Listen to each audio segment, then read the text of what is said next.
Hi. So it's been a long time, and that is for seasons of life reasons, if I can just say that. I believe I posted maybe one or two videos since I've had my kid. And second thing I want to say is this is totally me right here. Like, I don't like echoing.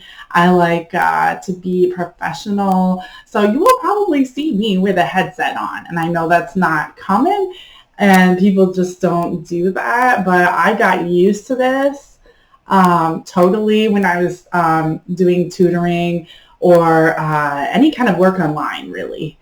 And so you will definitely see me in a headset, like completely.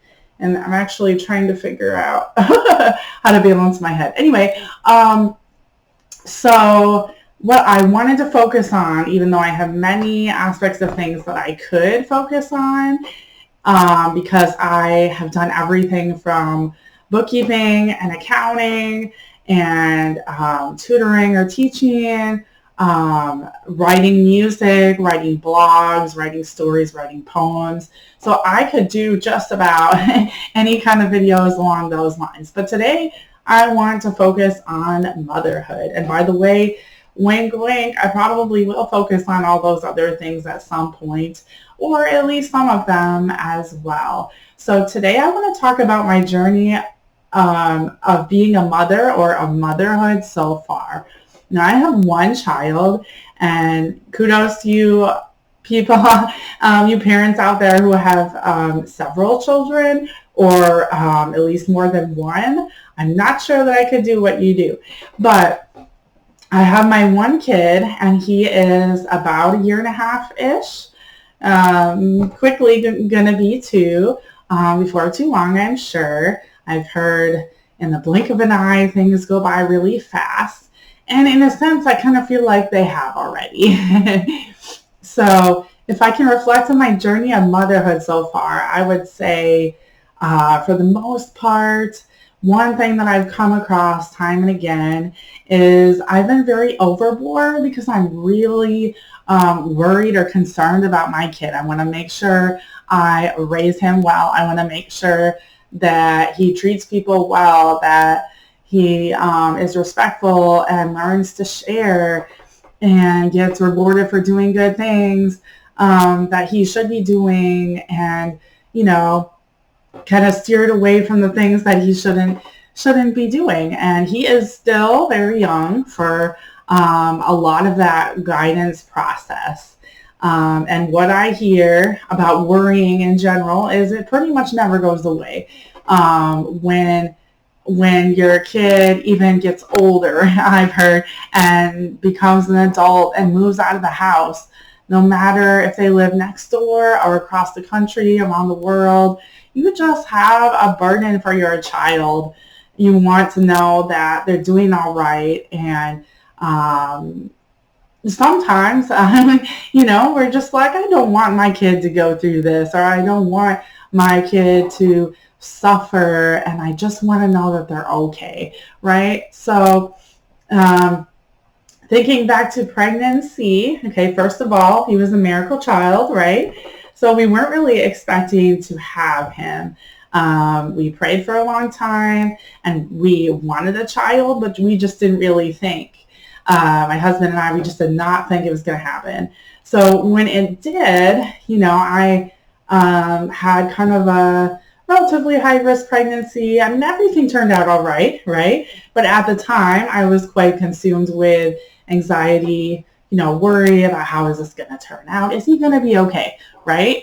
Because I had not really complications in pregnancy, but I already had some health problems, and one of them was relatively common, gestational diabetes. One main other issue was not necessarily common, but it was the reason why I had a scheduled C-section to have him early. And so he was a premature child, and he had a little bit of issues in the beginning digesting foods. And in the very beginning, he was in the NICU, the intensive care unit for newborns, excuse me. So anyway, the point is, between his 5-day stay in the intensive care and my husband and myself staying the 2 extra days for us to be shown the ropes by the hospital, so to speak. That's what they required. It was like a 7-day hospital stay. So that was like, can we just get out of here, right? And I was worried about him. Like I said, we made it through the entire pregnancy. And David ended up being healthy, my child. And he has had some struggles that other children haven't necessarily, right? Like he had acid reflux in the beginning. And I know that is quite common for kids nowadays, but he's had everything from allergies, reactions from bug bites, and tried out a lot of different providers, to be quite honest. We had moved during his lifetime, let's just say, and sometimes I'm not sure if how I present myself is different around here, because I am not from the South at all. And if anyone is ever watching this who knows anything, if you were my provider, like I pretty much have I'm not holding anything against anybody, right? But I think there's something different in how I present myself, since I'm from the North, or the Midwest, really, from Wisconsin, than how some people expect things to be communicated, or how they may perceive me. And so if I am saying, like, do this and this for my child relatively freely, I'm not sure that people understand where I'm coming from. I mean, I've been through some issues with my child, with other childcare providers, and in general, things that he has struggled with. And I'd learned to say, like, this is how much he's going to eat, so he doesn't eat too much and throw up, right? Or he doesn't eat too little and is upset because he's hungry because someone thought that he hadn't enough food, right? Things like that. Or infections because his diaper wasn't changed enough. So I'd be like, okay, are you making sure to change his diapers every so often? And just so you know, this and that, and just so you know, if you needed anything, blah, blah, blah, like this is what I usually do. This is how much he usually eats of this, and that at this time, this is when he naps. And honestly, a schedule, pretty much every child, and I used to be a teacher in elementary school, right? Every young child pretty much is recommended to have a schedule. It's just how it goes.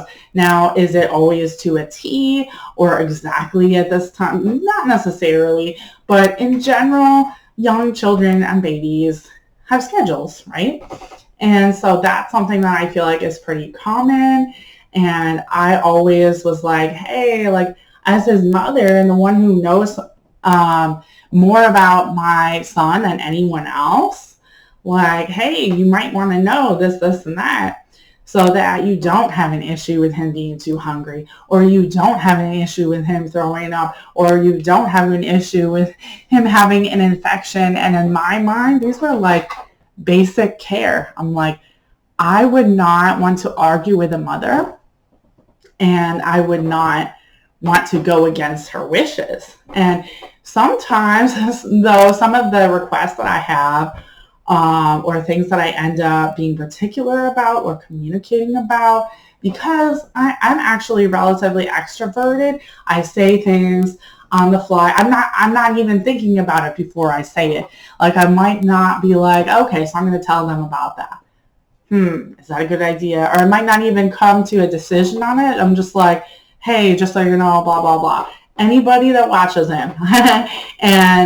And like I said, for the most part, it makes total sense to me. Maybe some people around here in the South, they don't understand how that works. They feel like they're being told what to do, and they have X number of years of experience or something like that.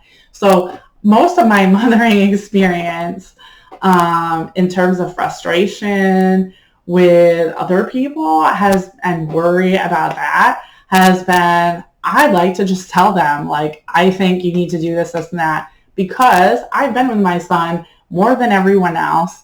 I've noticed the issues that he's had, and I've done this, this, and that, and hey, they were great for my son, right? I'm like, who wouldn't want to know some tips so that everything goes well for my son if they're watching him? And who wouldn't want to follow, And I was never, ever, trying to be rude. So, but I did face some issues with, different people that may not have understood what I meant, right? Like, I'm just trying to be helpful for their sake and mostly for my son's sake.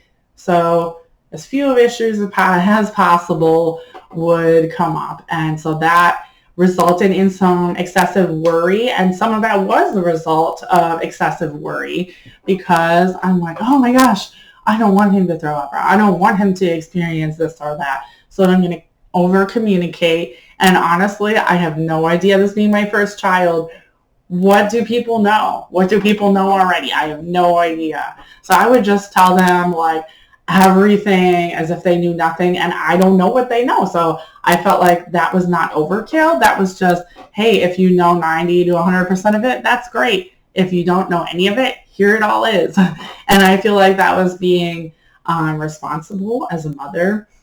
But yeah, so anyway, and then so when we reached this point of conversation about worry, as I had mentioned earlier too, about like, oh, I just wish my kid would never have any issues.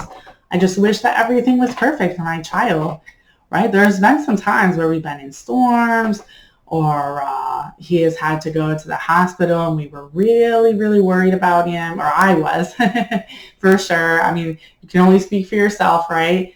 And